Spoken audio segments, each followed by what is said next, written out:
get him over here. Oh, good one. See if we can get him stopped. Chill out for a second. This guy right here is Agkistrodon contortrix. This is the Southern Copperhead. This is actually a very cool specimen because you can see his color patterning is a lot lighter than some of the other ones I've seen. And then his bands, his crossbars, are actually a lot darker, and then they got a very white border around them. So this guy's not your typical color, but still beautiful, beautiful, beautiful copperhead. These guys are vipers. They are pit vipers in North America. So they have the front facial thermal seeking pits in the front that they use for mainly tracking their mammalian prey. These guys feed mostly on rodents. They will accept frogs, maybe a couple of salamanders, lizards, but they do feed primarily on rodents.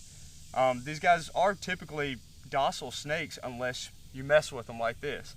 So the important thing to remember about copperheads is if you see this color pattern, immediately just stay away from the snake. Because I mean, these guys are great snakes, but they will defend themselves if you mess with them. This is pretty close to what I see as adults over here. They do get bigger than this, but here in the Conroe area of Texas, I don't see very many of them typically over this size. I'm pretty sure the record length is around 4 feet, but this is about what mostly I see.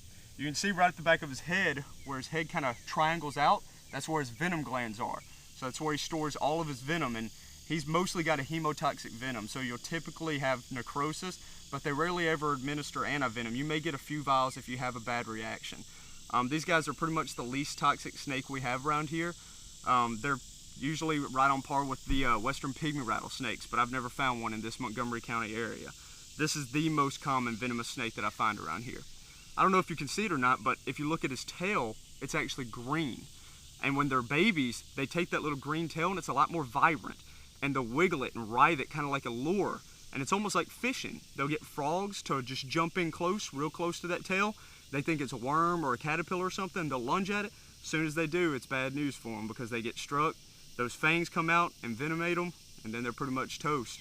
The snake then begins to eat them.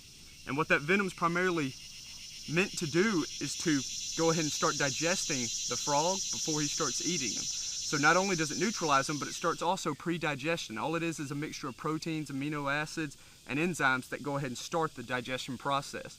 You can see I'm not getting that close to this guy because I can tell he's a little bit irritated. You can see he keeps on moving that head to the side, and he's keeping a bead on me. He doesn't want me to get any close, and that's just because he's stressed out. He was out in the sun. It's real hot today. He's definitely pretty much on wire, and we'll just let him go on his way. Beautiful snake, guys. Southern Copperhead. Gotta love this guy. Beautiful pit viper.